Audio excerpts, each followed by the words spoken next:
All right, what is going on, ladies and gentlemen? Welcome to the live episode of the Mindless Horror Podcast. Will be here in just a few moments. He is running late right now. He's charging his laptop. I guess his brother was using it this morning. I don't know. I don't live with Will, but we got Logan here. We're gonna start it off a little bit, and then Will can just jump in when he's ready to go. So yeah, man. This is your first ever Mindless Horror Podcast live, huh? Live, yeah. I was gonna say I think I've done one or two so far. No, yeah, podcast-wise you've done a ton, but live it's a little bit different. But we are missing our other co-host, of course. Mr. Sammy is still sick. Yeah. So everybody, please keep him in your thoughts. Please hope for some health here. He's living in Arizona right now, and I'm not sure how exactly they're doing with COVID-19 over in Arizona. I haven't really kept up over there, but let's pray that Anthony's fine and I'm he fine. doesn't have that Sammy's crap. not fine. What? I'm fine. Sammy's not fine. Yeah, man. We have a good show for you guys today. We're gonna talk a little bit about a lot. There's a lot of buzz going on in the horror world right now, both on the industry movie side and of course the haunt side. We're gonna talk a little bit about that a lot today. I hope you guys are ready. Also, if you guys have any questions or you guys have any input on what we talk about today, leave it in the chat. I have it up right here, and I can see what you guys are typing. You guys are going amazing at the chat. Also, before we go any further, we have, and you're gonna see that real quick. That's uh-oh. Loaded up the wrong screen. There we go. We have a merch website right here. Go ahead and check out our merch website. Nights of Horror gear, Mindless Horror Podcast gear, East versus West gear, face masks, the Blood Moon Nights of Horror logo designed by Robert Lopez, our photographer, as well as the Maze Treatments logo design that he designed for us as well. And, of course, the new East versus West logo design designed by our friend over at Lost TV, Adrian. So, yeah, go check out our merch website. Huge help if you guys support the channel. But if not, a subscribe is always the thing we look at, man. It's the subscribe we always look at. So we just appreciate all of our subscribers at that. But yeah, guys, it's gonna be a good show today. We have a lot to talk about and so much to discuss, man. Because like I said, the horror, even though COVID-19 is going on, the horror world is still a booming, man. Absolutely. So we're gonna start today with let's talk about Halloween, man, because I know this one was news that really disappointed a lot of horror fans worldwide. You and me too, because we both love Halloween. I know me, you, and Sammy all talked about it. We were very devastated to hear the news about Halloween getting delayed a whole freaking year because of the pandemic. First and foremost, Halloween 2018 came out of nowhere. Not really out of nowhere. Yeah, when it got announced, it came out of nowhere because we thought the Halloween franchise was kind of done and over with. And they came out, they rebooted the franchise with just right after one. What was it, 40 years later? Yeah, 40. Yeah, 40 years later, man. And they brought back the OG Laurie Strode, of course, to reprise her role and kind of give her that kind of Ash Williams type vibe where she was like this badass survivor chick that was trying to just trying to get over Michael Myers, but at the same time she really couldn't, which I really like that about this movie. But this movie did a really good job, this first one, and I was really excited to see where they go with Halloween Kills. Now, when they announced Halloween 2018, they said this was going to be the last one ever. Like, they kind of they wrote the movie so, like, if they wanted to do a sequel, they could, but they could end it here if they wanted But to as well. it made enough money to make them go, oh, maybe we should make it a trilogy. Let's do another Halloween trilogy. And I'm like, oh, you know what? Michael Myers, I'm down. I mean, Oh, fuck yeah, dude. so I mean, I'm a huge Halloween fan. Obviously, if you've been watching our videos, you know it's my favorite. Well, Halloween 78 is my favorite film of all time. Not just favorite horror film, favorite film of all time. For many reasons, but no, Halloween 2018 surprised me in a way that I kind of went into the theater just skeptical, both excited and skeptical. But I was really surprised at how well it turned out. And as you know, again, if you've been watching these videos with me and I'm a huge John Carpenter fan, so his involvement alone just caught my interest. And he did the score with his son and his godson, uh, Cody Carpenter and Daniel Davies. Amazing score. I think the score is my favorite part of the film. It's my favorite element of the film. Fantastic. So I'm really excited for Halloween Kills, and I texted Anthony and Sammy the day that the letter came out from Blumhouse. John Carpenter shared it on his Facebook, and given the bad news, of course, really sad. This film has pretty much been done for a while, so to have to wait over a whole year is really gonna suck. I think I'm more excited for this one than I was for 2018. Right. Because it's bringing back some iconic characters and actors. I don't know if you guys have seen the characters that are going to be in this new Halloween film, but they're bringing back Tommy Wallace, who was the little boy who was being babysat. They got Anthony Michael Hall to play him. If you don't know Anthony Michael Hall, he was in The Breakfast Club. Oh yeah, Weird big time '80s actor, man. John Hughes movie, any John Hughes movie that was around, he was probably in. He was kind of the douchebag guy in Edward Scissorhands. Not a lot of people realize that that's him because he. Not also a lot of people realize he was the news reporter in The Dark Knight. Yes, he was. I forgot about that until you just said it. Yeah, that's right. I totally forgot about that. But they're bringing also back the girl who was being babysat, Lindsay Wallace, and that's played by the original actress that was in the original film, which is really cool to see. And then Charles Cyphers, who played Sheriff Brackett, the police officer, is coming back. Right. There's this cast lineup just seems really cool. The story, I'm not sure where it's going to go, but it looks like it's going to have kind of a hospital setting, at least in the beginning. Right. Yeah. Halloween 2. Yeah. So they're going back to the Haddonfield Memorial Hospital, so it's kind of like almost like a reboot for Halloween 2 in a way. I don't know if the entire film will take place, but I know a majority of the film, at least the beginning half, will be taking place at the hospital. I can't believe that they would tell us that the same day they would tell us that we have to wait over a whole other year to get it, and then they give us this little teaser, that teaser that they put out where they're riding in the back of the truck and right. Fire trucks are coming to put out the fire. Like, no, let them burn. Man, like that set me on edge, man. That was mean to give us that and then tell us we gotta wait. Nope. Right. October 2021. But oh yeah, that was like a little tease, and you were just like, God damn it. But Troy Holt is saying, have you seen? I mean, this is a lot to do with reboots too. The new Child's Play reboot. I wasn't a fan of it, to be honest. I didn't like it. No, I think the only thing for me that saved that entire movie is because I'm a huge Mark Hamill fan. Mark Hamill, yeah. So like, he did I'm not gonna lie, he did a good job voicing Chucky. I feel like he was wasted. Like I wasn't expecting much when they first announced a Child's Play reboot. I was like, why? And then they announced Mark Hamill was gonna voice Chucky. I was like, oh, he's my favorite Joker of all time. So I was like, okay, I'll actually pay to go see this. And then my girlfriend and I looked at each other like within 30 minutes of the movie, and we're like, I guess we got to see it to the end. Yeah. But we really didn't like it at all. No, I was the same way.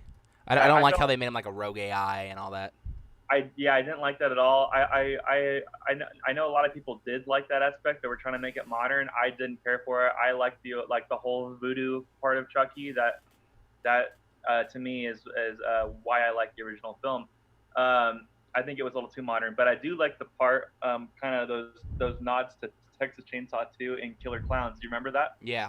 And the new Child's Play, I think the kids got a Killer Clowns poster and they're watching Texas Chainsaw 2. So it was cool to see some homage to some cult horror movies, but overall that movie was not my cup of tea. Troy, as far as Sammy too, he won't be joining us today. He's still under the weather. So let's pray for him to get better, or just send him positive vibes over the chat.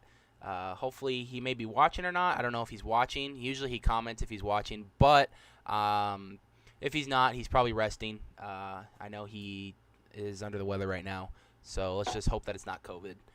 Even if he wasn't sick, he'd probably still be sleeping. Yeah. Fausto, great thing that you brought up, which we'll be talking about in a bit, is our thoughts on the new Child's Play TV series. But I want to wrap up Halloween real quick.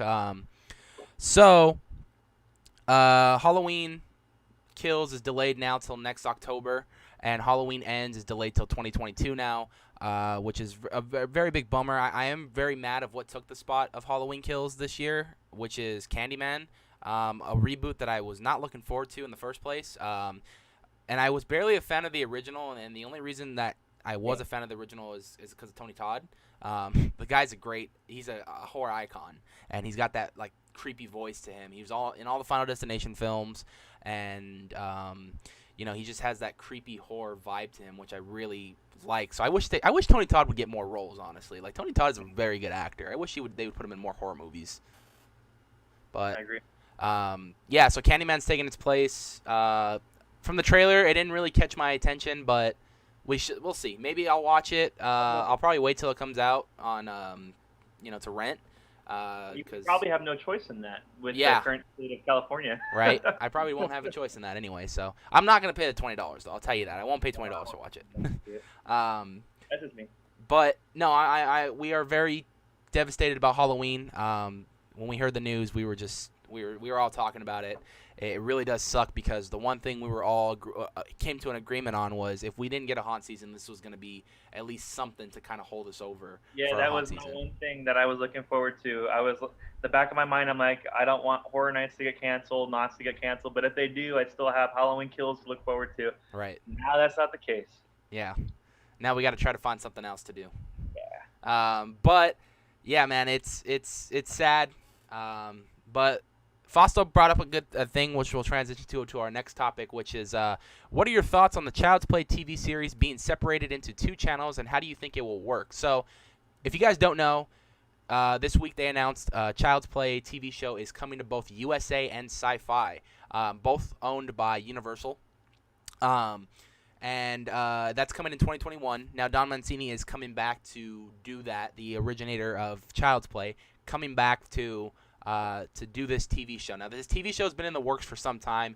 It was announced even while they were doing the reboot or remake, however you want to idolize that, of the new Child's Play. And so this TV show, I think, is going to be on the same continuity as the other Child's Play films that they've done.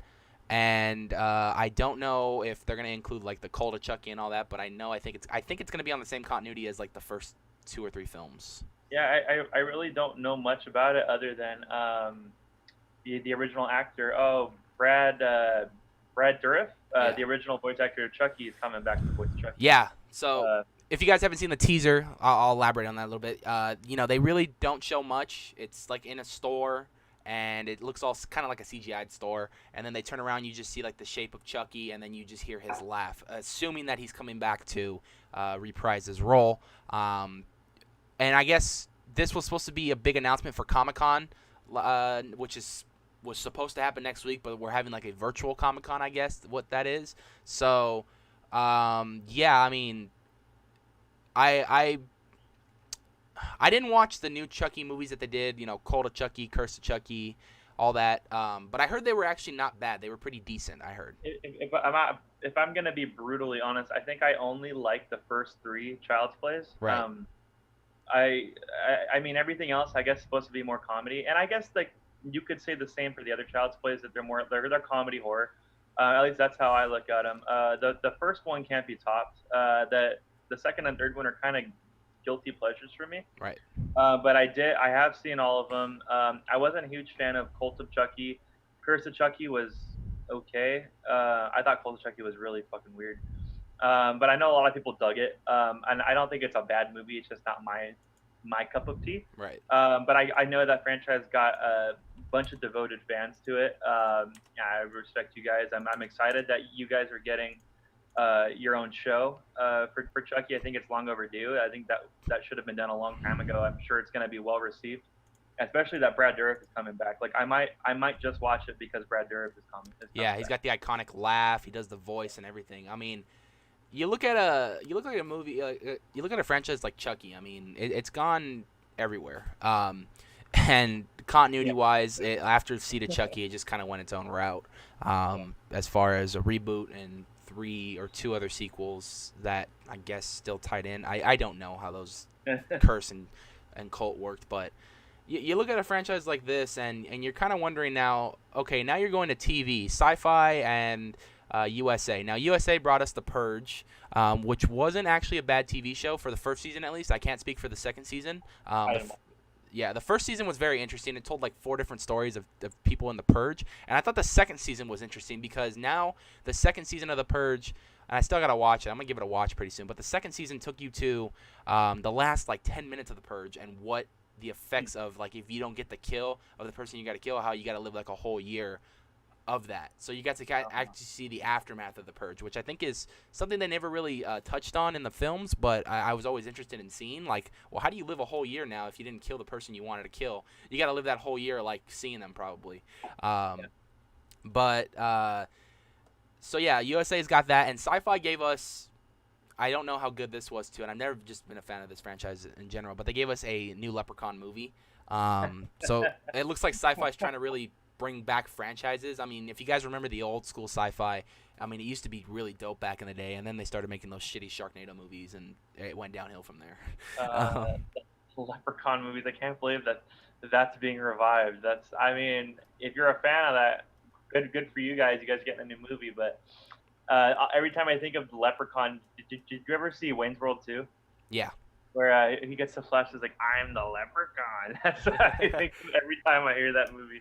Yeah. Is Jennifer Aniston in the first one? Yeah, that's actually I think one of her first films she's ever done. I'm sorry, Jennifer Aniston. Yeah, freaking the leprechaun and his foot fetish. Oh my God! Wait, are you talking about Sammy? Oh, Sammy's in the chat, by the way.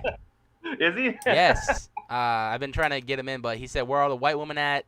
Hamill's Child's Play was a joke." He wants to know, for you at least, are there any good Child's Play steelbooks? For me, I don't own. Actually, okay. A lot of people get on me for this. I'm not a big steelbook collector because they scratch really easily. At least from the ones that I've had. I've got a few on my shelf, but if I can get my hands on a regular Blu-ray, I'll do that instead. But as far as Child's Play stuff goes, I've got the first one on Screen Factory with the slipcover. They never put out a steelbook for the first Child's Play, to my knowledge, and then I own 2 and 3, just like a DVD combo. But like I said earlier, I'm not a huge Child's Play fan, but I do like the first one a lot, so I made sure I got the Screen Factory for that. But as far as steelbook goes, to my knowledge, guys, I'm not really sure if they ever put out Child's Play steelbooks. Yeah, I know that Screen Factory's been doing a lot of great box sets and movies lately, and you have a lot of those in your collection. I know that. Like we've talked about that. Shelves are all Screen Factory. Yeah, that Halloween box set you see back there up top, an ultra rare, very worth a lot of money box set now. No, it's not. Don't give out my address. I don't even know your address, so you're good. There's a reason for that. Even if I did, relax. But that brings us on to the topic. So Chucky coming to Sci-Fi in 2021. I'll give it a watch. Oh, and look who gets to join the party finally. Will? Good old Will. Just in time for... What up, Will? Look who decided to show. Look who decided to show up. Welcome, Yeah, Will. Welcome to the live Mindless Horror podcast. We already talked about some Halloween getting delayed, and we just wrapped up the new announcement for the Chucky TV series on Sci-Fi and USA. Gotcha. So, what are your thoughts on those, anyway, by the way? Halloween getting delayed is in the movie, the Halloween Kills. Yeah. I mean, that one seems a little weird to me because that one seems to be well, I don't know. It's tricky because I don't know, movies. They're getting released a lot on VOD now, so it's kind of hard to tell whether or not like they're doing it just for the sake of movie theaters or like I don't know. Right. So I'm not informed enough to make a comment on that, but it kind of makes sense. Make more money. I mean, I understand from a business standpoint, it's probably the smart move to make. As a fan, I'm really heartbroken. Yeah. But if I were as a part of Blumhouse Studio making those decisions, I would probably, because let's be honest, Halloween is gonna do fantastic on a Friday night in October. So doing it from home, us diehard fans would totally rent it, but a lot of the casual fans would probably fall under their radar. And I'm all for streaming as well as going to a movie theater, but I agree with what they're saying is it's probably a film that should be watched on, at least for the first time, on the big screen. So I'm heartbroken to say that I agree with them. I don't know how I'm gonna wait over So it.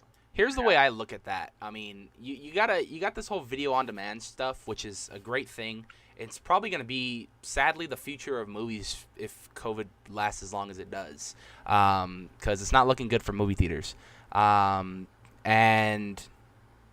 the thing about video on demand is, okay, I don't think they make nearly as much money as they do in cinemas. It's because you got to think about the logistics of this. When you go to a movie theater, you're paying like $14 a person per ticket.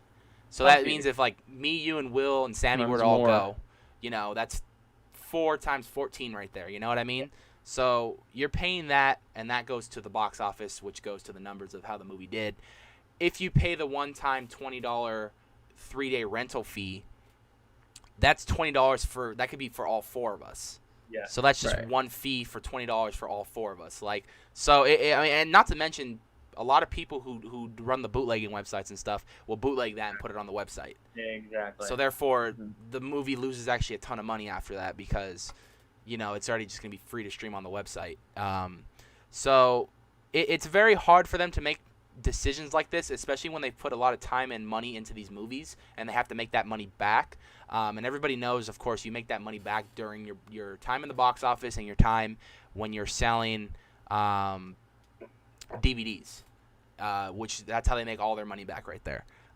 So, and not to mention later on down the line when they do remasters and when they do all that stuff. And so it's going to be, as much as I like the video on demand service, because I will pay for it because I just love to watch the movie without a buffer or anything, I will pay for that. But I do love the theater experience way more because there's nothing like it. You got these Dolby speakers, these Dolby, screens now, and you got this IMAX screen, these IMAX speakers, which are just an amazing cinematic experience. Not to mention, And I don't know about you, Anthony, but I like hearing other people's reactions, even if they're total strangers. I like watching a movie with people. I like hearing people scream and jump at horror movies and cheer. It's like a communal experience almost. Yeah, it's just an experience that you can't get at home. Right. No, and that was exactly why I loved all 8 times I saw Endgame.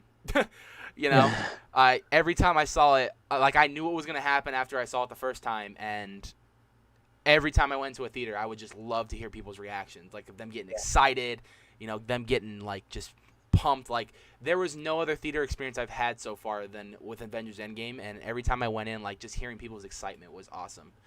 So I love that, and that was cool. To answer Troy's question, we're not going to be gaming today on the live stream. We're just doing a live podcast, but we probably will plan something in the future with a horror video game of some sort, just to answer your question, Troy. But yeah, so and then so yeah, that's my view on the whole video on demand thing. But with going back to Child's Play, what are your thoughts on that, Will? Are you a fan of Child's Chucky? Play? I am a huge fan of that franchise. But it's going to be interesting though because it's been what? The last one was Curse of Chucky, right? No, and it's Cult of Chucky. Oh, right, Cult. If you're not counting the remake. Oh, if you're not counting that remake. If you're not counting the remake.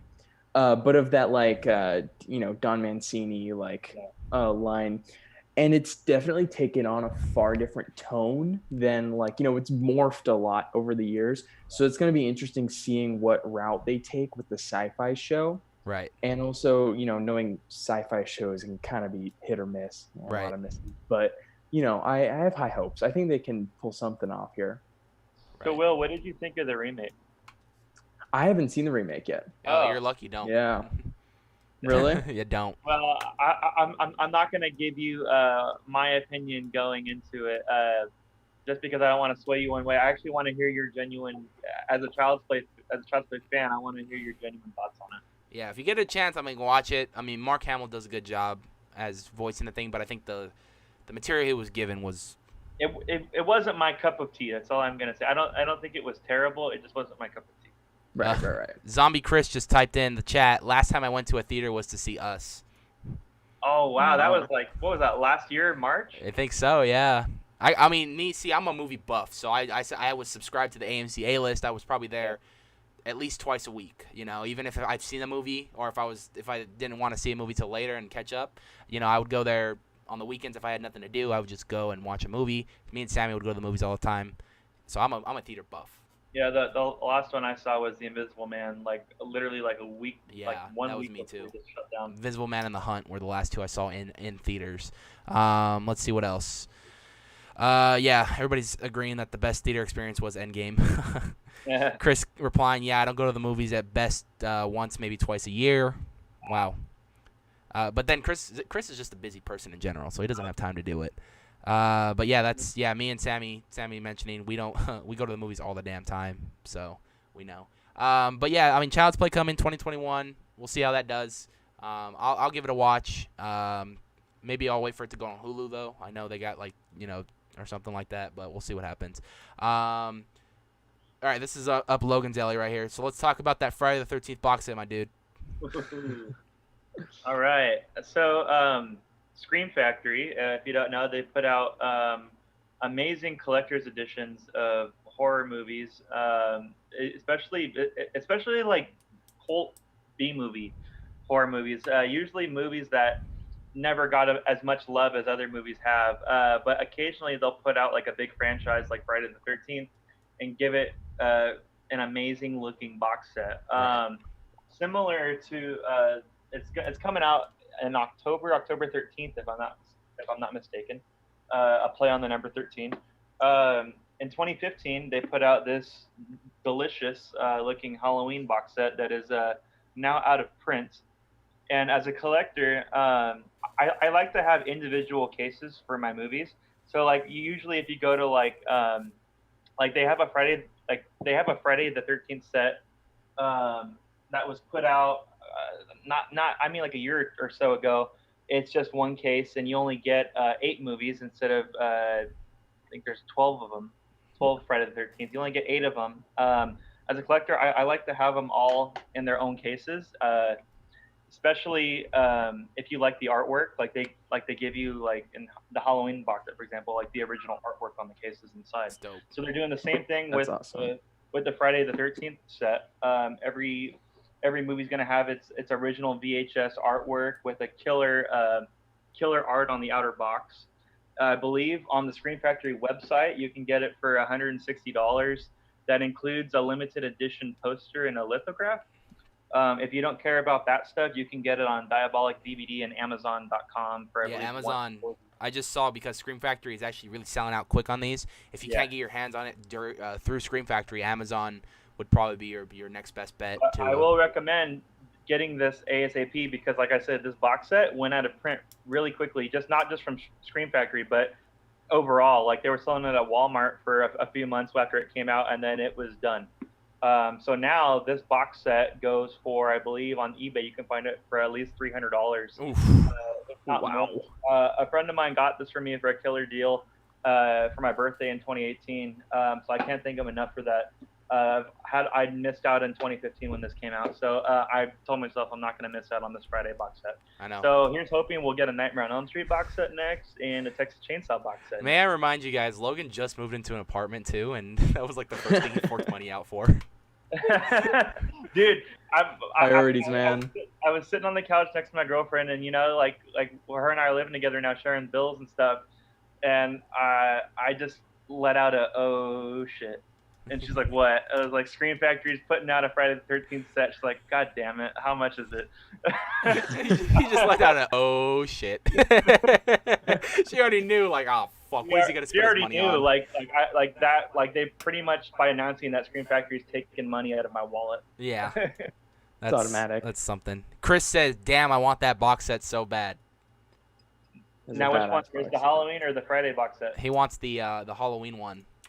Yeah, dude, keep an eye out on eBay. I also the majority of my collection actually, because I have a lot of out of print movies, right. A lot of really cool collector's editions. I get a lot of them through a Facebook group called Cult Film.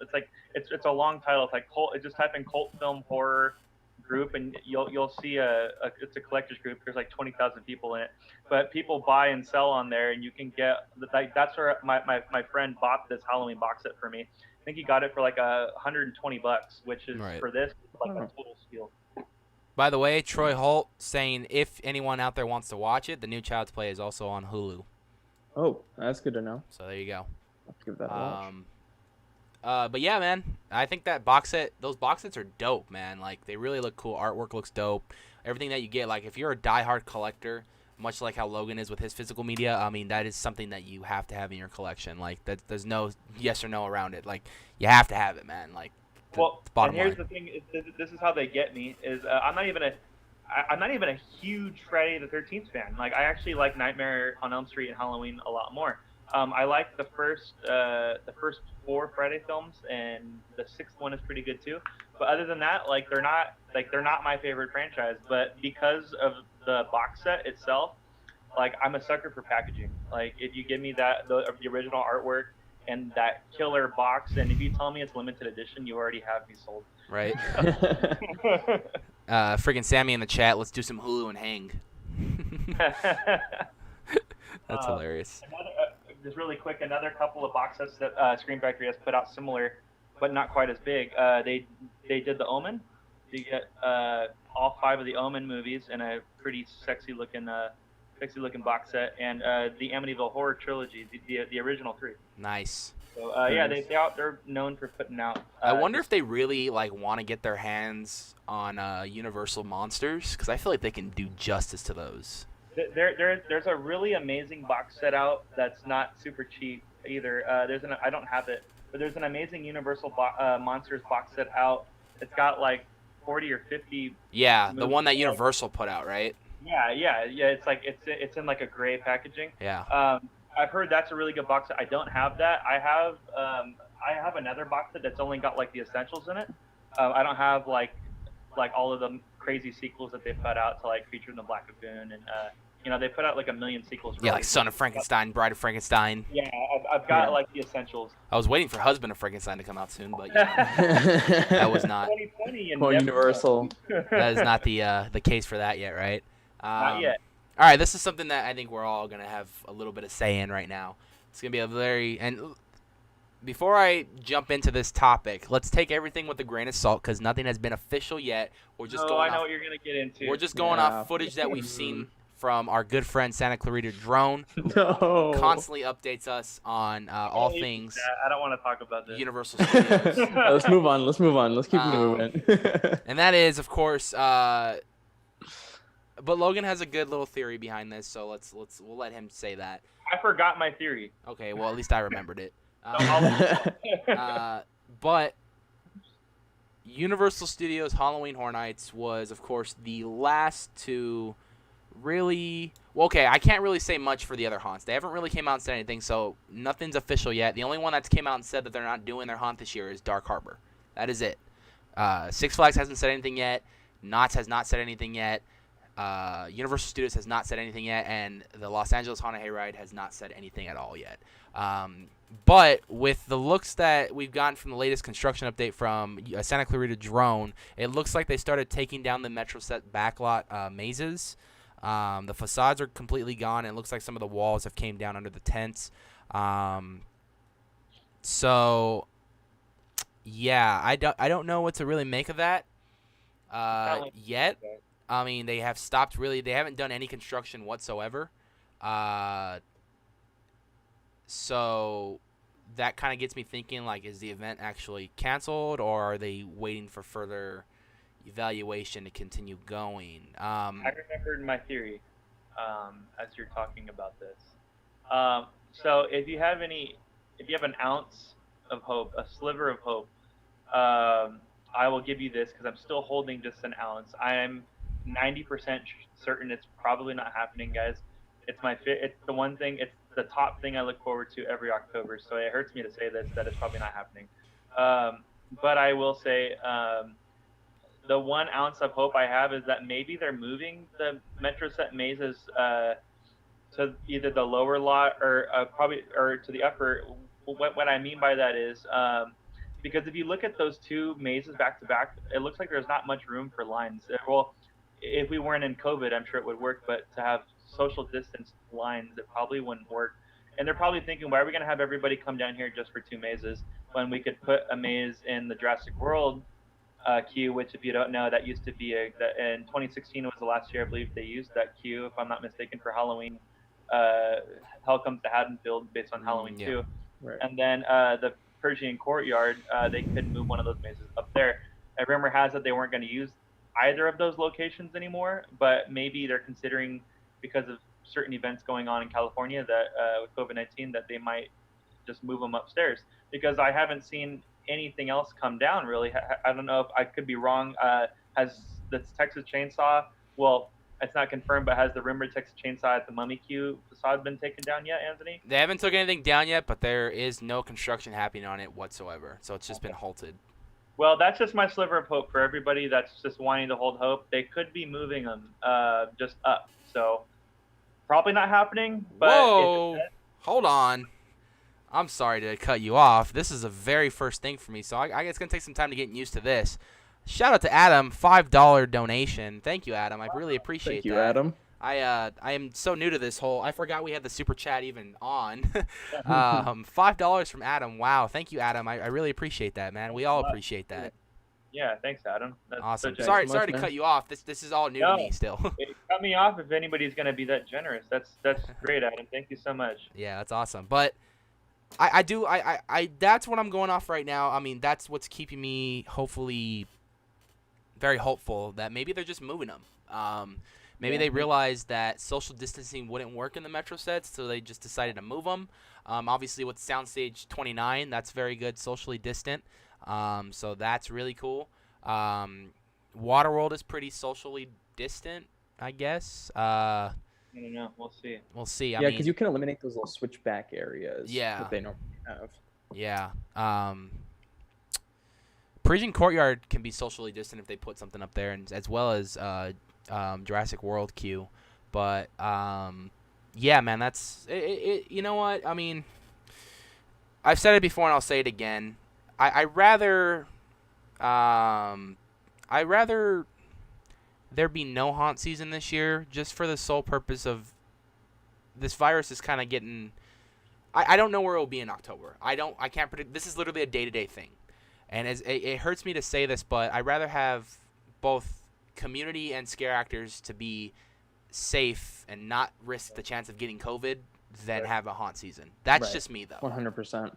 Yeah, I think that goes for all of us. I mean, we rather have everyone stay safe and have these numbers go down. And who knows? You know, if we don't get something next year, maybe they'll throw in a freaking twice as better event next year. Hopefully. I hope. I really hope. And you got to feel for those guys that probably just don't know what to do. Like, they probably wanted to announce. They obviously wanted to announce stuff a long time ago. By now, we probably would have gotten most of the mazes, like if not all of the mazes, announced by now. Right. Because the haunt season would be happening early September or mid-September. But they're probably just because of the constant change of rules and cases rising, and it's probably just safe for them to say, okay, guys, it's just not going to happen this year. You know? Right. No, I agree. Right. I agree. No, it's cool. But what's giving me a little bit of hope, and even if we might not get, so it's giving me a little hope, and we might not get as much mazes. But recently, if you guys have seen in the theme park community, they opened up Ghost Town for Knott's Berry Farm for a little kind of 2-weekend event of like kind of making up for the Boysenberry Festival in a way. Because if you look at the menu, a lot of it's Boysenberry. I forget what the event's called. I think it's called like Calico Food, or I don't remember what it was called. Calico, yeah. I'm actually I'm taking my grandmother to that next weekend. Nice. Let me She know. loves Boysenberry anything, so Yeah. she's been cooped up at home. So I'm like, all right, Grandma, bring your mask. Let's go. They have a cookie ice cream boysenberry chocolate chip sandwich that looks really good. Ooh. That churro. If you guys haven't seen the food, that they have a boysenberry churro. Looks A boysenberry churro with stuffing in it. If you guys, here's a shameless plug. If you guys really want to see what's going on at the event, I know a couple YouTubers that might be putting up videos. One of them's already up. SoCal Exploring, I know, put up a video today about that. And I think, if I'm not mistaken, maybe TLEV might be putting up one. I think they were down there checking it out. I'm not 100% sure on that, but keep your eye out. Bell notifications, hit their bell notifications if they do put up one. That way you can see everyone's different experience. But they have like barbecue boysenberry wings, which look really good. These mac and cheese bites that look really good.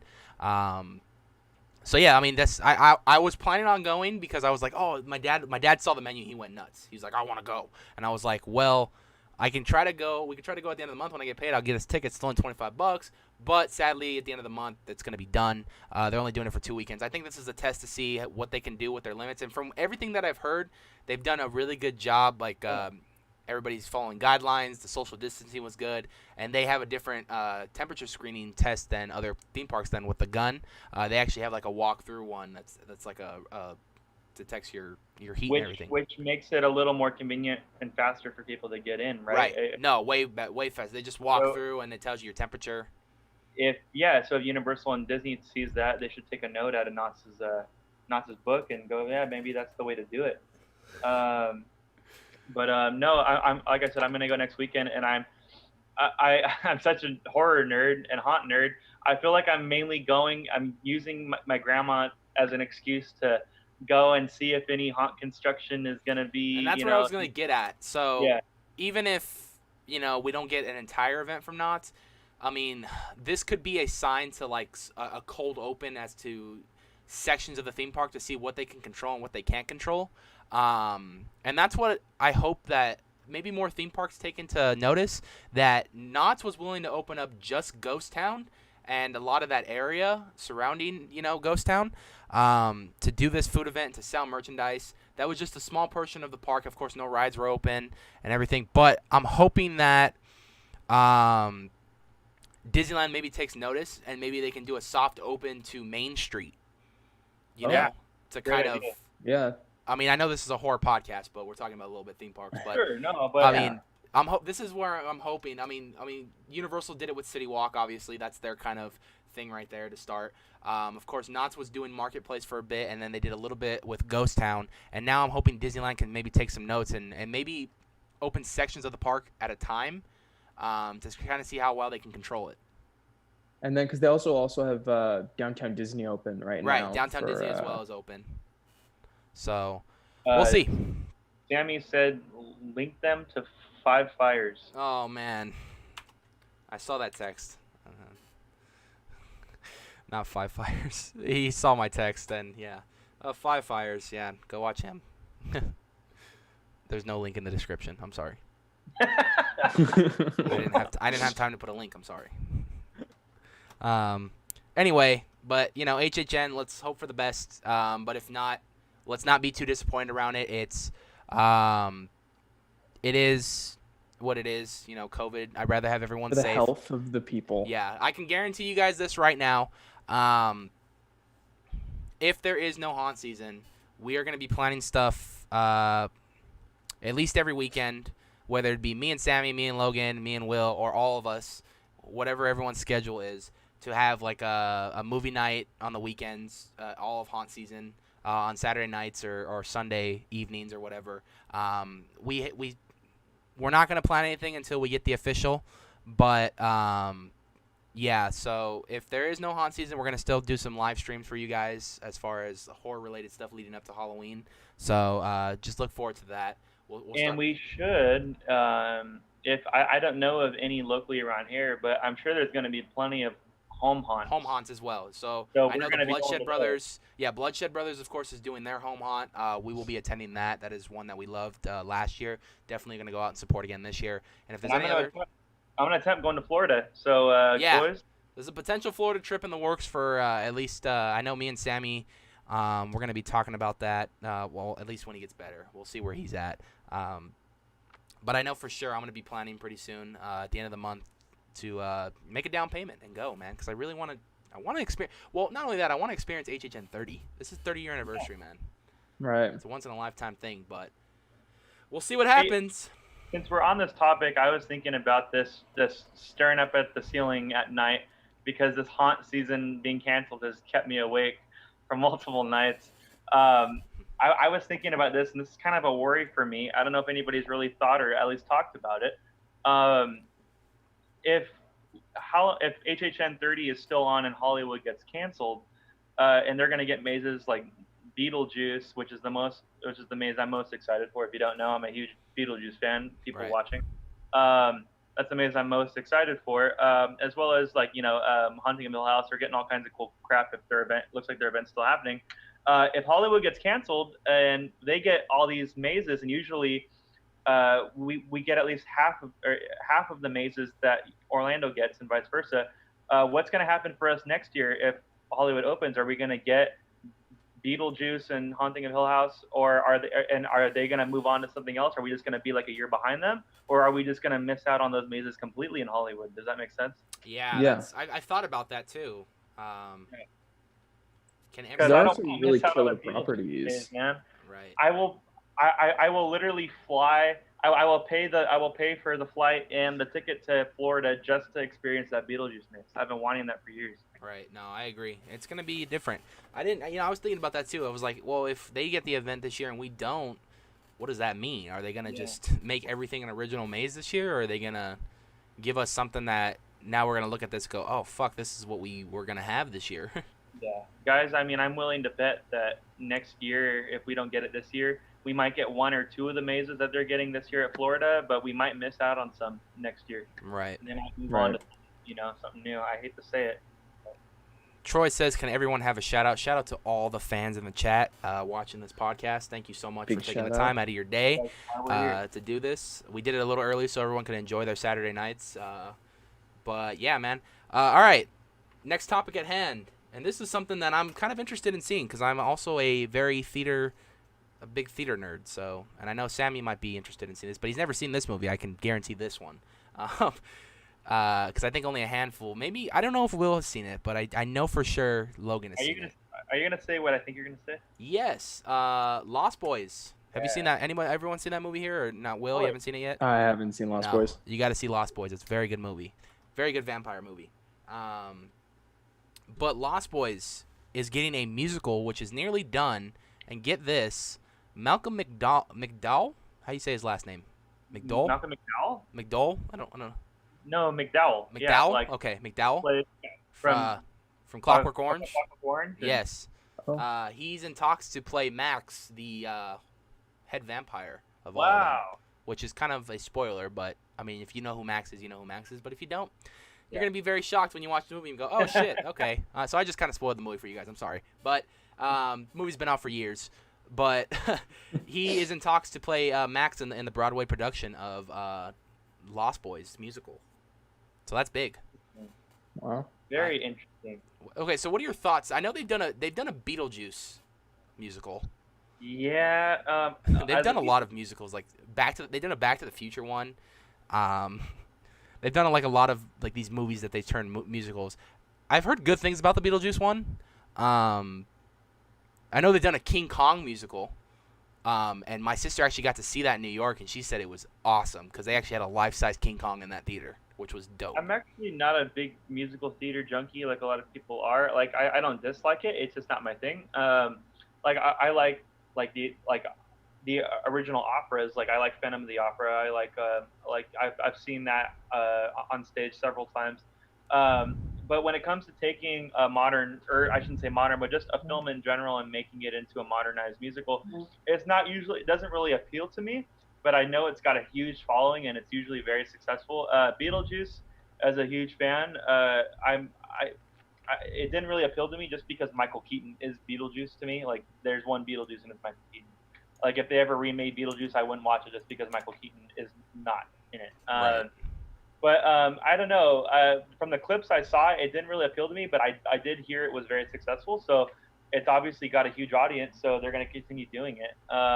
But Lost Boys was one that I didn't think had such a huge audience. I didn't know there was such a huge crowd for that. It's got quite the cult following, actually. Yeah. Well, I mean, I guess as a vampire film, it's probably one of the more popular ones. But no, that's totally cool. I'm not sure how they're gonna do it. I don't know, Anthony. How do you feel about that? Well, I mean, Lost Boys. I mean, throughout the entire film, you have that like sadistic kind of song, going out throughout the entire movie. You know that little orchestra of the kids singing throughout the movie, which makes it a very creepy vibe. So I can see that song being a recurring theme song throughout the production.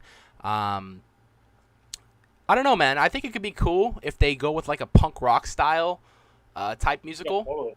Because that, if you look at the way they're dressed, it's more of like a. It was made. The movie was made in like the late, I believe, in the mid or late '80s. It's got like an '80s metal kind of a. Yeah, '80s like metal punk vibe to it. Yeah. So if they went like that kind of route with the music, I think it could work out perfectly. You got not to mention too. What's the vampire? The guy who played in 24, big. He was like the main vampire in that movie as well. I don't know if you guys know who I'm talking about. That was that show 24. He was the cop, the main guy on it. He played in that movie, The Lost Boys. He's a big actor. And then, of course, you have Bill from Bill and Ted that's in there as well. Oh, are you talking about Kevin Bacon? No, not no, Kevin Bacon. Not Kevin Bacon. I don't know why I got it mixed up with Kevin I'll Bacon. IMDb it right now. I know exactly who you're talking about. I can list off a lot of the cast because there's a lot of other people in there. I think Corey Feldman's in there too. Yeah, Corey Feldman's in it, but I've got his face ingrained in my head. He's on the back of the damn movie. Yeah. Oh, what's his name? He's not the head vampire, but he's kind of the leader. He's like the leader of that group. Yeah. 1987 is when the movie came out, by the way. What the hell is his name, Anthony? But his name But is Kiefer. Kiefer. Kiefer Sutherland. Yeah, Kiefer Sutherland. Kiefer Sutherland, yes. Yeah, I got him mixed with Kevin Bacon, but most notably for his role in the show 24 that went on for about 9 years on Fox, which was like a kind of like a cop detective like show where he was timed on stuff. So that was where he got like a lot of his major fame, but I think Lost Boys really made his name as well. But like I think a lot of people started noticing him when 24 came around. They're like, "Oh, that's the guy from freaking Lost Boys," you know? And he's playing a cop. So no, yeah. Oh, good job, Sammy. Got it in the chat. He knew. But I don't know, man. I feel like this could be a very good, successful thing if they do it right. But we'll see. Only time will tell. All right, this one I'm gonna get a little heated right now. All right, I'm gonna get a little fucking heated right now. Right. Because I've been waiting for this movie for 3 goddamn years. And it's gotten pushed back. It's gotten reshot. Had a release date for this year. COVID fucked that up. And it's not Halloween Kills. It's not Halloween Kills. And they're doing a Comic-Con panel next week, so I'm curious to say what they see. But if you guys saw this, their latest TV spot was heavily inspired by Dream Warriors, which they're doing a lot of iconic throwbacks to like a lot of 80s things. The movie takes place in the 80s. And, of course, I am talking about Marvel's New Mutants. I have been fucking waiting for this movie for some time now. It has been delayed. It has been pushed back. It has been reshot. It has been delayed again. When the fuck are we going to get this movie? So, the reason why I bring this up is the latest TV spot showed us a little bit more of the characters and who they are. This movie was originally slated to come out, I think, in 2018 or 2017, around the time where X-Men Dark Phoenix came out. And I was very excited for this movie. This was going to be like Marvel's like first like horror type film outside of Blade. And I was very excited to where they was going. I mean, if you guys saw the first reveal poster of this, they recreated the Highway to Hell cover, which is one of my favorite albums by AC/DC, one of my favorite covers ever to be created. And they recreated that, given this movie is going to have an 80s vibe to it. And then when you saw the first trailer, it was beautiful. You had this horror vibe to it, X-Men characters, and they're in this asylum, and they're all trying to escape. And you're like, all right, cool, I'm on board. This looks fucking dope. When this movie got made, I was like, this is going to be fucking legit. And then they had a test screening, and it didn't test as scary as they wanted to, so they reshot the entire movie to make it scarier. Wow. So this movie's already over budget than it should be.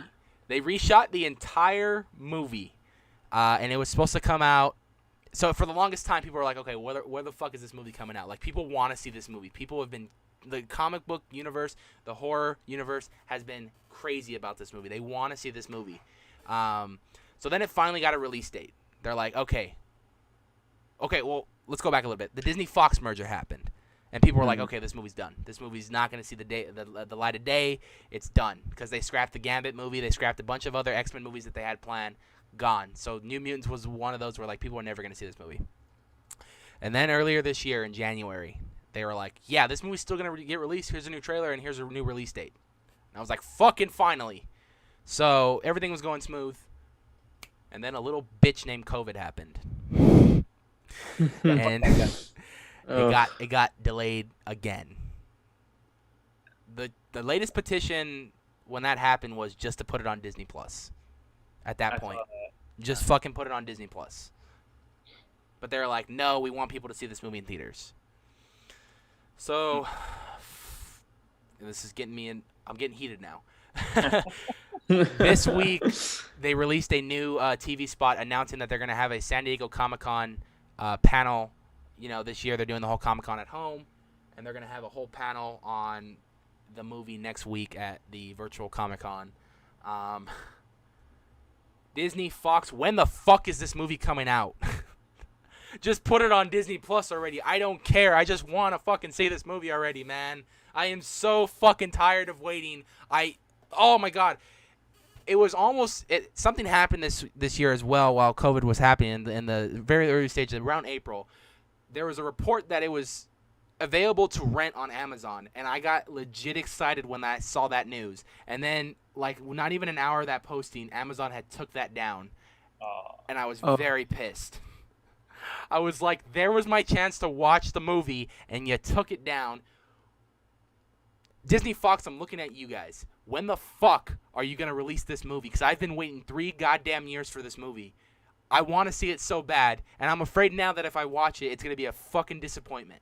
and I'm it's gonna be almost impossible to live up to that hype. Come on, there's so much build up now. I'm hoping that the reshoots that they did is gonna tie this movie into the MCU, and that's what everybody's speculating. But at this point, when the fuck are we gonna? I don't even care if it ties into the MCU. I just want to see this fucking movie already. It had an amazing cast in it, and yeah, I mean, one of the who was Will's brother in Stranger Things? Yeah, I know. I don't know his name. He was going to be in the movie, or he is in the movie. Jonathan. Yeah, I think it's Jonathan, right? The chick from Split, she's in the movie. She's like one of the main characters, and I think she's Russian in that movie. But this movie looks so fucking promising, man. And we're all waiting for the X-Men to come to the MCU, and this is hopefully that gateway to do it, or maybe part of the multiverse. I don't know. Yeah, what Sammy said, I want the original cut of the movie as well. So give me the newly shot one and give me the original, because I want to compare the damn 2 movies. How do you know? Okay, you to the test audience, they said it wasn't scary. How do you know what I think, though? What if I thought the fucking original was way scarier than the newer one? You know what I mean? This is a very heated topic for me. This is a very heated topic for me. But I've said enough. I don't know if you guys been keeping up with this movie like I have. If you guys had any idea this movie existed until today. I've been lightly keeping up on it because I was super excited to, like, when the initial, like, trailers rolled out, whenever that was a few years back. And then I just, I'm not the biggest, like, MCU and, like, Marvel and superhero movie fan. But, like, this one piqued my interest because this is, like, totally different than anything we've seen before. So I've just been keeping tabs. But this is potentially one of the most brutal production cycles that I have ever witnessed, and this is it's almost absurd at this point. It's almost comical how many delays. Yeah, seriously. But like the amount of delays is like, and like just things that happen to get in the way of this movie is just absurd. This better be one of the best movies I've ever seen. Otherwise, it almost wasn't worth it. I don't even care if it's bad. I just want to see it. Yeah, I'm kind of like Will. I'm not a huge Marvel MCU guy. I've seen most of the movies, and I think they're pretty good. Superhero movies, other than like Batman stuff, like never really caught my interest. But I have heard about New Mutants and like its 3-year history of constantly being delayed. So honestly, I just want to see it just because of the hype. But I would say I'm more of a DC fan just because of how dark those comics and the movies are. I will say, as of lately, Marvel movies are much better than DC movies. That's just my personal opinion, just in terms of quality. But I do like the characters better in DC. But New Mutants definitely seems like it's up my alley. So I'm totally on board for that. But I'm trying not to think about it too much because I don't want to be pissed off like Anthony. Like I'll just watch it Oh, whenever. I'm heated at this, dude. Like I am tired. Like every time I hear news about this movie, it's always it got delayed. It got delayed. It got delayed. I'm just like, Yeah, one release it on glimmer of Disney hope, Plus or and don't release it then- at all. Yeah. This is gonna be the film that like everyone's just been waiting, and when it finally comes out, like I have a feeling it's gonna be a huge disappointment when it finally comes out. But they've had so many time. They have so much time to like put the actual CG and to fucking create a good story. They've had so much fucking time, more time than any movie has ever had in the history of cinema, and it better be a fucking at least a somewhat decent movie. Like it better be at least enjoyable or fun, like horror movie. I honestly no. I'm not gonna be mean. I'm not gonna say I hope it sucks because I want to see your reaction. But I'm wondering if it does suck. Like I want to be there when you watch it because if it does suck, I want to see you get pissed off. Sammy also brings up a good point. Avatar 2 been delayed so many times now too. Avatar Was 2, that 3, even and in the 4. works? Dude, okay, Oh, I don't know. right. Okay, I don't know why. The first movie was like it was okay. For its time, like with the CGI, I could say it was groundbreaking. But I'll never understand the hype. Like that movie came out over 10 years ago, and they have their own land in Florida at Disney World, right? Yeah. Or is it at Right. Epcot? No, Like, it's out at, of all- Animal Kingdom, I believe. Animal Yeah. Kingdom. Out of all franchises to do a land for, why did they pick fucking Avatar with one fucking movie? It was a good I don't investment know. now because they own the Yeah. damn franchise. I know they do. I know, but like there's so much other potential for. I mean, that's getting into Disney, but I don't understand the hype behind the first movie. Like I really watched it not too long ago, and I was like, it's good, but I don't understand. I don't fucking understand why it's got such a huge following. So Zombie Chris says Avatar 2 will come out when our kids have kids. I think that's generous. I think I whatchamacallit, James Cameron will be fucking long dead already. His kids are gonna have to take up that mantle. Yeah. To be honest, from a studio standpoint, like how do they think people are gonna care about that? Like other than like the diehard fans of the first one, to a casual moviegoer, they're gonna be like, "What the fuck is Avatar 2? What happened to the first one?" Oh yeah, it was like 11 years ago, or by that time, 20 years ago. By the time Avatar 2 comes out, It seems like they've entirely just missed their window because this film did have like cultural relevance at one point. Well, yeah, this film was But- the highest box office Yeah. numbered film, like made the most Yeah. money until Endgame came along. And that What's fucking- interesting about Infinity that War came though along. is I feel like for the amount of money it made and for how like big of a movie it was, I feel like its cultural impact has been like insanely small in comparison to what it like should have been, Yeah. you know? Because like I feel like that's one of those movies that like I forget it exists for 90% of my existence, you know? It's like I just like I've seen it once and I was like, yeah, pretty Yeah. cool. I mean, CG looks good, but like that's it, you know? I'm gonna be honest with you, I've never seen it ever. Really? I mean, it's pretty good. I've seen I mean, bits and okay, pieces of it You because know? sometimes I'll catch some of my family watching it, but It's like not I've what never it's sat hyped up. through and watched it all. it's not what it's hyped up to be. Dude, you know what it took me to fucking finally sit down and watch The Godfather? Like, don't get me wrong, those movies cinematically are beautiful and they're That's a total different movie though. Like No, I Godfather's a know. classic, whereas Avatar's like But like I- I had to wait till the Godfather like anniversary happened in theaters to go sit down and finally like force myself to sit down and watch it, and I'm glad I did so. I'm waiting for the chance to do that with Godfather Part 2 because I know I'll get distracted at home, and when I'm in a movie theater environment, like I'm fully focused on the movie. So is James Right. Cameron is he slotted to direct the Avatar sequel? Is he gonna continue doing that? ooh, Bronx Fifth. Oh, is he doing the average? James Cameron? Yeah, he's still very much involved with it. I think he just finished directing like 2 and 3 are already done. I think all the movies are done filming. It's the CGI that takes forever on them, honestly. Shit.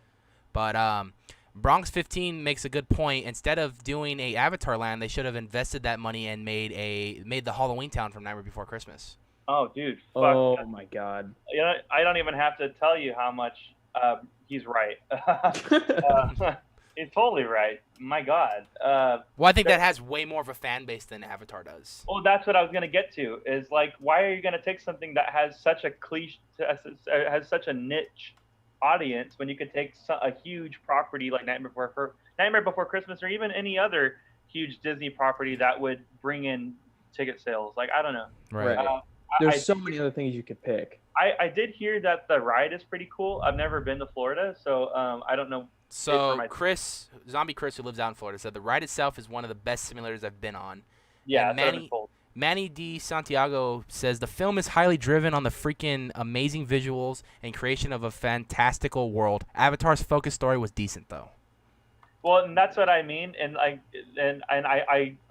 said earlier that its CGI was pretty groundbreaking, but if it doesn't have good content other than how it looks, like, it's not going to interest me. Like, this is kind of a harsh phrase to say about Avatar, but it's almost saying it's good because it's a polished turd. Like, it looks beautiful, but the story is just kind of so-so. Like, I don't care if it looks amazing. Like, I'll play a video game if I want to look at something really cool. Meanwhile, on Sammy's horror movie watch list, he said he finally watched Hereditary and Doctor Sleep, so you can take those off the Sam needs to watch list. Hey, Sammy, what did you think of Hereditary? Because that movie fucked me up. Well, he watched Midsummer. Well, let me like rephrase that. He attempted to watch Midsummer with me in the theater, but fell asleep. I actually stayed up and watched the entire film, and there was actually one part I had to really go to the fucking bathroom. I'm like, you better stay the fuck awake and tell me what happens, because I need to know what's going on with this weird ass movie. Sammy, what did you think of both those movies? Yeah, if they did a Halloween Town, they could have built a ride around Jack's sleigh ride on Christmas Day. That would have been cool. That'd be cool. That'd be really cool. Yeah. To do his adventures and stuff, but Yeah. New Mutants needs to come the fuck out already. I'm gonna have a protest based around that. It's gonna say Black Lives Matter and release New Mutants. Like, that's gonna be my legit argument on that. So They're not related, but I thought you should know both things. They're not related, but both of them are very important. One being way more important than the other. The other one is just New Mutants, and that's just me being selfish because I want that movie. But, Black Lives Matter is still very important. New Mutants is just there because I fucking care about it. I don't know. Maybe I can actually probably arrange something for that. Now, before anybody rages in the comment section, this is jokes, okay? This is all jokes. Jokes at your expense. Yep. Anyway, let's move on to more physical media for Logan, shall we? And I don't think he'll be getting this one. Physical media? Okay, I don't think you'll be getting this one. What is it? Sammy says, before we move on, fuck, I dropped my pen. Hold on. Can't find my pen. Ah! Found my pen. Sammy says Hereditary is overhyped. I knew what would happen due to listening to the reviews. Well, duh. Why'd you do that? So I need to see if Logan will add this to his physical media library. Blumhouse, the beautiful hit or miss company, Nah. releasing 10 movie Blu-ray set entitled Blumhouse of Horrors. Gee, I wonder where they got that fucking title from. No. That, for some odd reason, that studio is very successful. Jason Blum is very successful at what he does. There's a huge audience for those movies. I guess I could say that I'm very nitpicky at my horror. As much of a horror fan that I am, I'm kind of a 70s, 80s, 90s horror movie purist. I guess that you would say. So I'm very skeptical about new horror movies that come out. And Blumhouse, other than Halloween 2018 and surprisingly Invisible Man, those Blumhouse movies were very good. But like Happy Death Day, I do like Insidious, the first one, but like Happy Death Day and all the other movies, and what were some of the other movies? So let me tell you what's in this 10 movie collection for the Blumhouse of Horrors. We got The Purge, Ouija, The Boy Next Door, which I never even heard of, Unfriended, The Visit, Split, Get Out, Happy Death Day, Truth or Dare, and Ma. Split is Blumhouse? I didn't know, because I do like Split. Split's Blumhouse. And The Visit's Blumhouse by M. Night Shyamalan? The Visit's Did M. Night Shyamalan do Visit? Yeah. He did. The one, the found footage film with the kids and they visit the grand. He did that? One. Yeah. That's a M. Night Shyamalan movie. Oh, no wonder why that movie was kind of garbage. I actually it entertained me. Like I don't think it was great, but like it kept my attention. Again, a movie I've only seen clips of on YouTube. Oh, you gotta watch the whole thing. Like it's nothing amazing at all, but it's decent fun. It's got some creepy moments in it, but honestly, I will say Blumhouse, to me personally, they're more miss than hit. Right. There's a select few in there that I like, but I don't know if I would get that box set. That's just my opinion. But I think- more power to you guys if you guys are Blumhouse fans. I'm a, why? Who's talking shit in the? So we got Sammy saying Doctor Sleep was next level. I loved it. Again, he fell asleep watching The Shining. So You what? we went to the theaters to watch the 4K release of The Shining when it first got announced for the DVD and all that, and he fell asleep during like some of the best parts of The Shining. Sammy needs to drink a Red Bull. Like he fell asleep through the whole like where Jack goes berserk scene. What? That's like the best fucking part of the movie. Yeah. I was like, at least with me, I've seen the movie, so I fell asleep in the beginning of the movie because I wanted to see the end of the movie. But let's see. Zombie Chris says, "Please be the worst of Blumhouse." The worst of SoCal Exploring, sup fuckers? What's up, SoCal Exploring? Welcome to the chat. Bronx, going? Venom versus Punisher needs to be a thing. I agree. I both like those characters. On an unrelated comic book note, but I agree. There's a lot of chat. I went away from the chat to look at an article for like a minute, and like just people just slammed me with messages. Sammy says, because I had no interest in watching, but my sister asked me to watch with her the other night, so I accepted. The acting was really good, though. I think he's talking about Hereditary. I will be honest with that, though. The acting was really good in that movie. That's great. Yeah. Hereditary is probably a one-time watch for me because it fucked me up so much. Like, as a horror fan that doesn't really Better than Midsummer. That doesn't really get scared of horror movies. Right. Hereditary stuck with me for a couple days, and it's really rare when a movie does that. Right. Hereditary messed me up, man. A buddy of mine that also saw it, he's same way, huge horror fan. He actually got me into horror as a kid, and he was awake for nights after that movie. It was just so weird and It really fucked people up that much, huh? dude. You know what? Seeing it in the theater, I don't know if you saw it in the theater. I saw it in theater. There's the tonality of that movie. It was just kind of depressing, like what this family is going through. Like it was depressing and scary at the same time. So I feel like when you mix like a depressing tone, like I don't know, I don't know. I can't describe. It seems like that's this director's style. Yeah. He goes for that depressing psychological horror. That's where what I noticed too. Ari Aster's really good at that, like putting you already in kind of like a shitty state of mind, and then just like beating you over the fucking head with genuinely he disturbing legit did that in Midsummer. No, yeah, he He legit did that in Midsummer. Yeah. I didn't like Midsommar. My girlfriend loved it. I hated it. I'm not a fan. Yeah, I mean, I thought that one was okay. My girlfriend showed that one to me, and she's a huge fan of that movie. But I mean, I personally enjoyed Hereditary a lot more. But Yeah, me too. Yeah. it was good.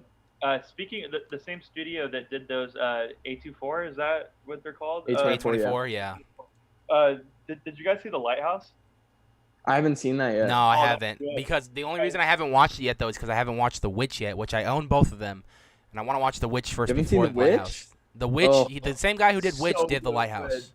Yeah, The Witch was also kind of had like a very depressing tone to it. I know there's a huge audience that loves it. I liked it, but I didn't love it.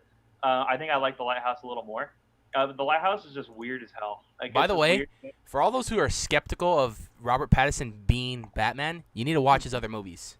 Watch The Lighthouse, because I was skeptical about him being Batman until I watched The Lighthouse, because I hadn't really seen anything other than Twilight that he was in. He's not the only. Twilight's not the only movie he's done. It's a No. shitty movie that he's done, and he admits that. But if you watch Robert- movies like Good Time, Yeah. The Lighthouse, like all the other stuff he did with A24, like he did a lot for A24, and he Yeah, did a lot of great movies. And I will say, because Lighthouse it's literally like it's two actors in the whole movie. It's Robert Pattinson and it's fucking what's his name, William Dafoe. Willem Do Dafoe. William it. Dafoe, the Green Goblin. It's Ryu. I will say I think Robert Pattinson stole that movie from William Dafoe. I think Robert Pattinson was that good in The Lighthouse. And William Dafoe is a fucking veteran actor too. Oh, I know. But Lighthouse is just a weird movie. You should watch it just for its like ambiance and its this kind of like environment. Like it's shot in black and white. Just watch it with the lights off on a dark night and just immerse yourself in that movie. It's really weird. I wouldn't say it's scary, but it's just got this eerie tone to it. Isn't it shot in like 70mm too? Yeah, it's a fantastic little movie. Right. Let's see what everyone else is saying in the chat. Sinister was good, says Zombie Chris. Sammy says he's a Conjuring fan. I do like The Conjuring, but is that Blumhouse? Conjuring is Warner Brothers. Warner Brothers, yeah, I was going to say. SoCal Exploring said he's a Sammy fan. Where he at, though? Sammy says, thanks, Scott, stuck in bed. Manny says, M. Night Shyamalan, ding dong. Night Shyamalan. Zombie Chris said, for every 2 bad Blumhouse movies, they get 1 right. I can agree on that. Usually. But that goes with my opinion in saying I think they're more miss than hit, but they have a couple hits in there. Yeah. SoCal Exploring says, Sammy is my favorite Nights of Horror member. Well, that's what we all say, fuck you. Sammy, what's good, homie? Hang on, the live stream's still going on another hour. Let's see. Sup, man? Scott, Sammy says, thank you again, Scott. You're my favorite SoCal Explorer member. I'm trying to just catch up on the chat real quick. We should watch Halloween 18 tonight, LOL. Sammy's kind of our comic relief, so it's hard to put out good content without Sammy. Right. Y'all still sleeping on Train to Busan? No, I want to watch it. Heard that's good. SoCal Exploring, Midsummer was straight. It's a peach, but I'm assuming he says ass. No, that could be good or bad. So did he say it was Predator? Shit, my bad. Predator versus Venom. Who you got in that fight? Predator versus Venom. Ooh, Predator that would be a fun movie. What if the symbiote just takes over Venom or Predator, dude? Boom, you guys are fucked. We're all dead. We're fucked. Everybody's fucked. Sammy says I might watch Halloween tonight. That could be a good live stream. We could do probably Halloween pretty soon. Halloween 2018, Sammy, I'm assuming? 2018 or 1978? I'll watch either or. They're both fantastic. I'll watch all of them except The Resurrection and Rob Zombie's Halloween 2. What's wrong with Resurrection? What? What's wrong with Resurrection? You like Resurrection? It's not bad. I'm gonna. It's not good, but it's not bad. bad. How do I leave that? Important side note: not great, but not bad. Well, debatable. Debatable. Also, but yeah, Halloween 3 gets so much hate. I never understood that. I I love that movie. Halloween 3 does get a lot of hate. That's my second favorite Halloween movie. I will defend Halloween 3 until the day I die. I actually like Halloween 3 more than Halloween 2018. Right. Wait, what? Wait. Stepping back a little bit. Stepping back. Did I hear that right? You like Halloween 3 more than Halloween 2018? My order in top 4 Halloween movies would be 78, Halloween 2, 81, Halloween 3, and then Halloween 2018. I think Halloween 3 is the underdog of the series. Wow, that's I don't know, man.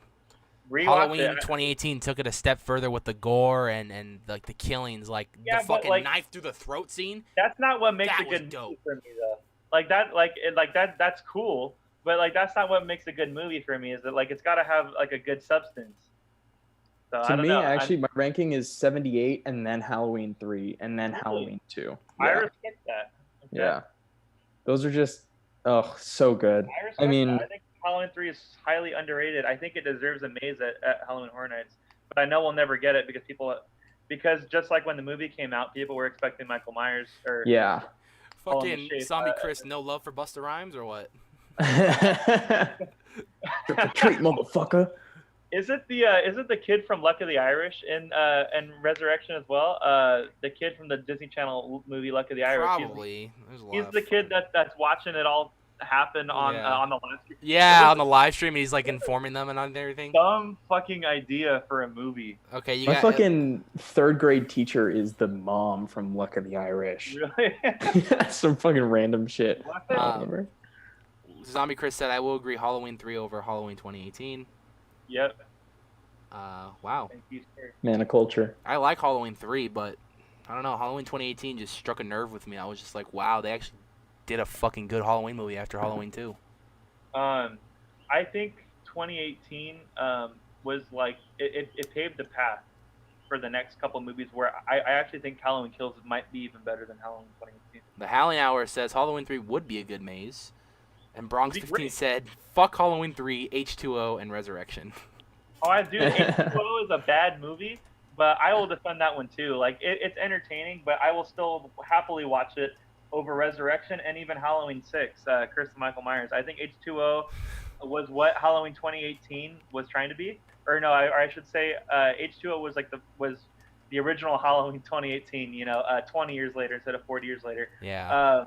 But After that that mask is terrible. After that messy 4 through 6 timeline that they try to do with him being in a cult. I like 4 though. 5 is crap. Which one's the one with Paul Rudd? Was that 5? What's that? Was Paul Rudd in 5 or 6? No, 6. He was in 6. I don't dig 6 really either. But I own all of them. But I will say that Resurrection, Curse of Michael Myers, Rob Zombie's Halloween 2, and Halloween 5 I think are the weakest in the trilogy. I still haven't seen any Rob Zombie Halloween movies. Anthony the loves first them. one. I like the first one. The first one's good because the I- first one goes more backstory on how he became sadistic as a kid leading up into how he became the adult Michael Myers, which I liked. I kind of, I don't know, I go back and forth on Rob Zombie's original remake. I think I like it mainly because it reminds me of 2007 and watching it when I wasn't supposed to watch it. It brings me back to being a kid, and it's more of like a me reminiscing when I watch that movie. But as far as its quality, Rob Zombie, like I've said in previous videos, he's not really my cup of tea. He's kind of like an acquired taste, and he's got a huge audience. I know Anthony loves Rob Zombie, or I don't know if you love him, but you really like his. I'm a big fan of his. I really love his music. Yeah, that's where it all started for me, and then I like a lot of his movies. I love the Devil's Rejects trilogy, or the Firefly trilogy, as it's called now. But I will say Malcolm McDowell is my favorite part of Halloween. He did a really good job of reprising that role of Dr. Loomis. Yeah, Loomis. Like, if there's anyone that can replace Loomis in a remake, I would choose him. Yeah. But I will go with, as a John Carpenter fanboy, I will say, like what John Carpenter says about it. He goes, I didn't need the backstory to The Shape or Michael Myers, because if you watch kind of the whole point. If you watch the credits to the first film, 1978, he's not credited as Michael Myers. It's just he's The Shape.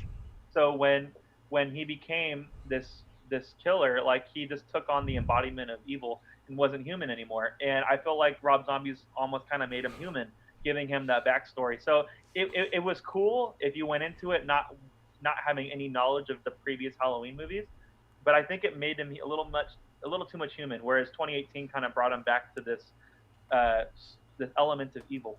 So Sammy's talking shit in the chat again.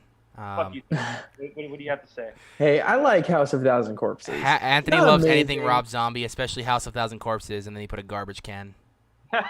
And then Bronx fighting for me, at least with The Shining. He goes, Sammy, you slept with The Shining. He said, I fell asleep for bullshit, you fell asleep for 10 minutes. You fell asleep for nearly the entire ending. I had to wake you up because you started snoring in the theater. Every director has got their style. Anyone who can't see that needs to watch a Tarantino film. Oh yeah, I agree with that. Tarantino. Tarantino. I love, of course, more than Zombie. But yeah, you're right. Every director has their own style, but it's just up to you if you like that director's style. I personally, I'm not a fan of Rob Zombie's style, but I can respect him as a filmmaker, and plenty of people do like his movies. I like him better as an artist than I do as a filmmaker, but I still love him as a filmmaker. No, I think he's good at what he does if you like that kind of stuff. If you like, he's got a very, and I don't mean this to sound derogatory, but he's got this very hillbilly-ish vibe to his movies, and that's what he goes for. So if you like that, then great. He's good at what he does. It's just not my thing. All right, let's get on to this next topic, because this is I didn't realize these much movies were free to stream on this new streaming service that launched, which is the Peacock by NBC. It's, of course, Universal's version of their streaming service, if you really think about it. Free movies. First off, the streaming service is free, so anyone can use it and watch it. I think there's only a certain amount of content on there that you actually have to pay the subscription service to really enjoy. But if you're not horror fans, these are all the free movies you can watch right now on Peacock, starting with the classic monsters. We got Dracula, Frankenstein, Bride of Frankenstein, The Invisible Man, Frankenstein Meets the Wolfman, The Phantom of the Opera, 1943, The Phantom of the Opera, 1962, The Curse of the Werewolf, Abbott and Costello meet Frankenstein. Abbott and Costello meet the Invisible Man. Abbott and Costello meet the Mummy. Abbott and Costello meet Dr. Jekyll and Mr. Hyde. The Raven, The Invisible Man's Revenge. The Strange Case of Dr. RX. Creature from the Black Lagoon, The Invisible Man Returns, The Mummy's Tomb, The Werewolf of London, House of Frankenstein, The Mummy's Curse, The Mummy's Ghost, The Ghost of Frankenstein, Dracula's Daughter, Son of Dracula, The Mummy's Hand, Son of Frankenstein, The Creature Walks Among Us, The Brides of Dracula, The Evil of Frankenstein, and House of Dracula. That is a lot of fucking monster movies. Holy shit. For free? All for free. No, fuck your box set. I don't. I know, right? What? You just gave me the box set on the fucking streaming service. Did they say they had the? You said 1943 and 1960 for Phantom. Yeah, 1943 Phantom, 1962 Phantom. Is the 62 one the Hammer Films one? You talking about the silent film? No, Hammer. The 62 one, I think, is the more one that's based more around the musical, per se, I believe. But I when it comes to Phantom of the Opera, like I like that musical quite a bit. But I actually am one of the people that really likes the 2005 film. But the 1943 one it wasn't my cup of tea. But I think you're right, Will. I think it might be the 62. I think is the Hammer film, if I'm not mistaken. Unless they made one in the 70s, maybe that's the Hammer film. The next time I remember them remaking that movie was, I think, the early 2000s with Gerard Butler, and that was based more around the musical. 2005, yeah, that was Andrew Lloyd Webber. So yeah, Peacock. Oh, Sammy says Stephen King over Stanley Kubrick any day. JK. Well, one's a writer, one's a director, so I mean. They both are very good at their craft. Chris Peacock with the hand emoji, and of course Sammy goes, when I think of Peacock, I think of Chris, only YouTuber I see covering the topic. Hey, that's good content though, Chris. Keep it up. I was gonna say though, no, but I've never actually heard of Peacock. I'm not usually one to promote streaming services, as I am a physical media junkie. I'm afraid that physical media is gonna die out in the next few years. So I'm collecting while I can. There's something about actually holding a movie and feeling that it's yours, which beats streaming. I know streaming's more convenient and probably cheaper for people. But another streaming service that I will say has got plenty of horror content that's free. If you guys haven't, well, Shudder's not free. Shudder's not free. But if you download Tubi, it's got commercials on it, but it's got all kinds of horror stuff. Like that's how I started watching the Masters of Horror series. If you guys haven't seen those, it's got all kinds of different. They're short films that were directed by like John Carpenter, John Landis, who did American Werewolf in London. All kinds of talented horror directors came in and made short films for this series. It's kind of got like it's an anthology in the early 2000s. But I started watching that recently on Tubi, and there's some good freaking episodes on there. But anyways, Tubi is another one if you guys haven't heard of Tubi. So that first thing, that was just classic monsters. Now we're going to get into Fright Night. Fright Night. This is like all the more relative. I'm not saying those are not irrelevant. I'm just saying these are like the more mainstream horror movies that a lot of people probably more know of than anything. This is the Fright Night category, and it goes as follows. The Blair Witch Project, Blair Witch 2 Book of Shadows, American Psycho 2, Jigsaw's, Tales from the Hood, The Last House on the Left, 2009, Sleepaway Camp, The Sweet Blood of Jesus, never even heard of that, Leatherface, You're Next, P2, Captivity, Cooties, The Exorcist 3, The Hitcher 2007, Dead Silence, Fear, Alien Convergent, Zombies, The Veil, Sharknado, Heart of Sharkness, Final Girl, Killer Legends, Hansel and Gretel Get Baked. What the fuck? Mercy, Mockingbird, Sleeping Beauty, Hansel and Gretel 2013, Zombie Night, The Haunting in Connecticut, The Haunting in Connecticut 2, 13, Bigfoot 2012, Shark Week, Abraham Lincoln vs. Zombies, 100 Ghost Street, Intruders, Two-Headed Shark Attack, The Haunting of Whaley House, The Amityville Haunting, Horseman, House of the Dead, My Little Eye, Premium, Hood Rat, and Body Bags. Body Bags. Ooh, that's a John Carpenter film. All right. So, Rotten Tomatoes approved, Dead Ringers, and Vertigo. Dead Ringers is not really, I wouldn't say it's horror, but it's directed by a horror director. It's a dark fucking movie. The guy who did the Fly remake, David Cronenberg, did the Dead Ringers. But other than that one, if there's 3 movies that you name that I could recommend to anybody watching, would be Body Bags. First of all, it's an anthology film put out. It was a John Carpenter TV movie. It's an anthology, kind of like Creepshow. It's a lot of fun. It's cheesy, but it's a lot of fun. John Carpenter even plays like the host of the show. Like he's in like full makeup, and Nice. it's a fun watch. But Exorcist 3 is a fantastic movie. If you guys haven't seen that, Is you that don't the have one to where they show the ghost-like person in the hospital or something? Or He's in like a sanitarium, and it's actually Brad Dourif, who plays Chucky, of course. He's in that. He plays kind of a serial killer, kind of demon spirit. But you don't have to watch Exorcist 2 to watch Exorcist 3, guys. I recommend watching 1 and 3 back to back because they really tie in together. Fantastic movie. And then Sleepaway Camp is total cheese. oh yeah, But I don't know, Anthony, have you ever seen Sleepaway I Camp? have seen Sleepaway Camp. Dude, that I love ending Sleepaway screwed Camp. me. That was because it was because of Dead Meat James that I actually watched Sleepaway Camp. It's a total surprise. It's total cheese, guys, but it's a ton of fun. Now we got the action and adventure category, which is more action, adventure, horror, thriller themed.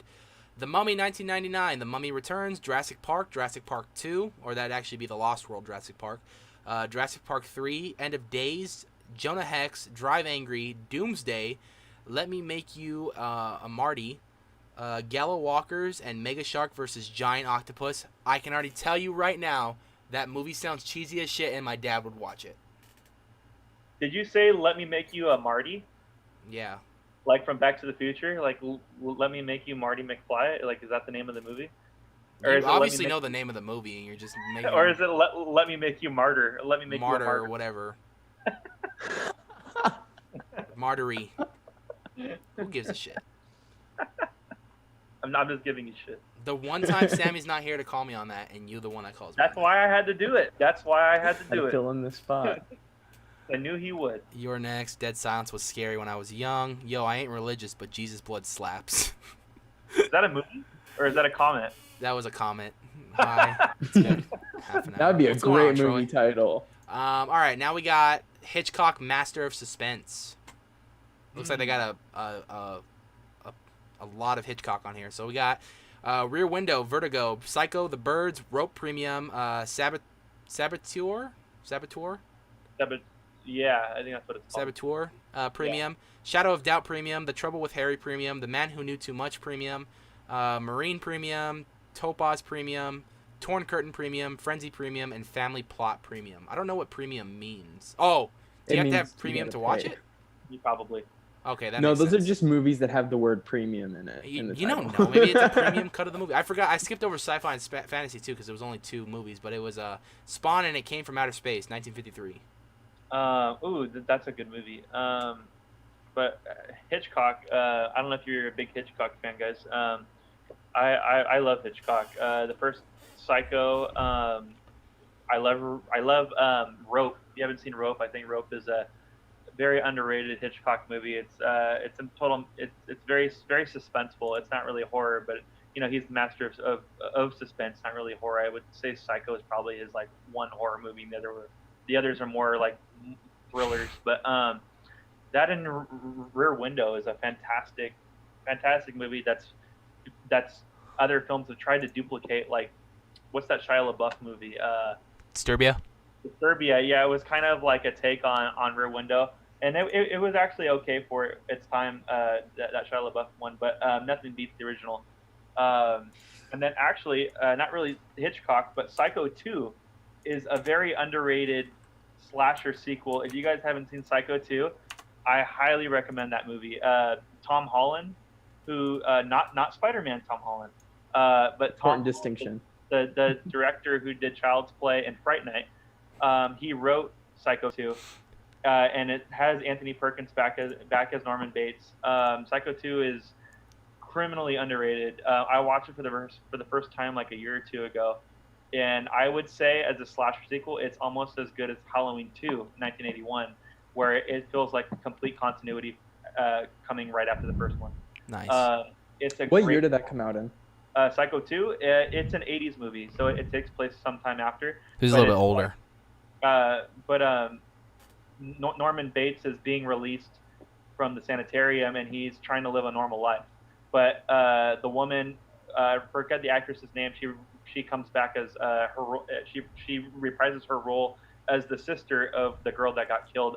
Janet Leigh's character, the sister, is trying to fight the court on keeping Norman Bates locked up. So the story's about Norman Bates like trying to bury away his past and trying to live a normal life. It's so fucking good, guys. Give that movie a watch. Sammy said, "Who let me read?" Society. Manny said, "We're talking on the premiums." Manny was like, "Premium, like those IG girls Snapchats." All right, let's finish this off right here. Thrillers and Suspense, Black Dahlia, Hard Candy, Open Windows, Bug, Red Lights, Annalise, The Exorcist tapes, and Frailty. Oh no. I don't know. But those are your movies you can watch on Peacock, available right now. The last thing we're going to talk about on today's podcast, the 45th anniversary 4K Ultra HD release of Jaws. That was a mouthful right there. It is currently on Amazon right now for only $17.44. Oh shit! I haven't yet to get anything 4K. I don't have a 4K TV, or a 4K player, but one day. But it comes with the Blu-ray, so I mean you'll have the Blu-ray.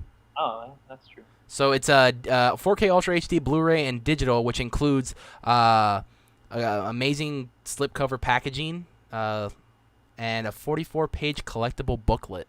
Ooh, now it's cool. You know me and my packaging.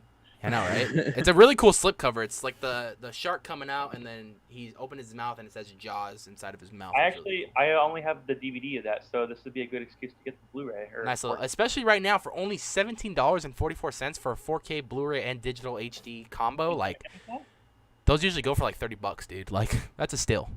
Is it on Amazon? It said it's on Amazon. Just look up 45th anniversary 4K Ultra HD. Oh, I see it. Yeah, I'm gonna buy it right now. Okay, and he's doing a physical media purchase over the podcast. Oh, this thing looks so sexy, guys. This thing is awesome. Yeah, show us. It's a cool slipcover. I can show you on here actually. I got a really cool picture of this right here. I'll screen share for everyone to see this, but this is what it looks like right here. Yeah. That's dope. So here's the little booklet it comes with. Here's the slipcover, Blu-ray Ultra HD, and then of course you get your digital copy as well. Limited edition, 45 years this movie's been out.